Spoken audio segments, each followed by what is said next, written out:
काय नाही आली काही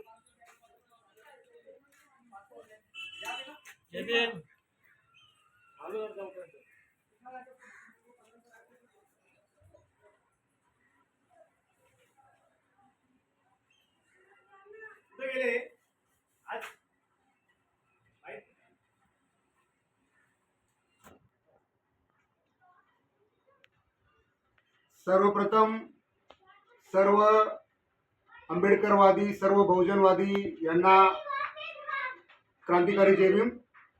मी सुरेश धाडी, आंबेडकरी चळवळीचा एक छोटासा कार्यकर्ता। मी जय अंबिका नगर व कुर्ला कमानी येथील 164 वार्डच्या सर्व बहुजनांना सांगू इच्छितो, कळकळीची विनंती करतो, आमचे मोठे भाऊ, आमचे भीम आर्मीचे राष्ट्रीय महासचिव हे इथे उभे आहेत। अहोरात्र झटत असतात, लोकांसाठी अन्यायाविरुद्ध लढत असतात। रस्त्याची लढाई त्यांनी लढलेली आहे। गल्लीपासून दिल्लीपर्यंत त्यांनी बहुजनांसाठी आवाज उचललेला आहे। सगळ्यांना मी विनंती करतो, येणाऱ्या 15 तारखेला 9 नंबरचा जो बटन आहे त्याचं चिन्ह आहे केटली, तो बटन दाबून भरभरून त्यांना आशीर्वाद द्या, त्यांना विजयी करा, हेच मी विनंती करतो।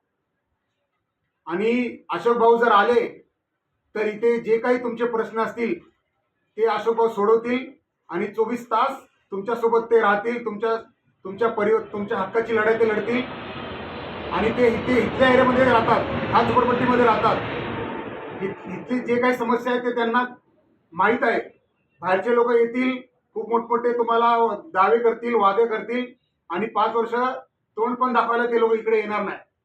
म्हणून इथल्या सर्व जय अंबिका नगर व कुर्ला कमानीच्या लोकांना मी परत एकदा हात जोडून कळकळीची विनंती करतो, आमचे राष्ट्रीय महासचिव, महाराष्ट्र प्रदेशचे अध्यक्ष, भीम आर्मी आझाद समाज पार्टी काशीराम यांचे उमेदवार आहेत, त्यांना भरभरून मतदान करा आणि त्यांना आशीर्वाद द्या, हेच मी सगळ्यांना विनंती करतो। जय भीम।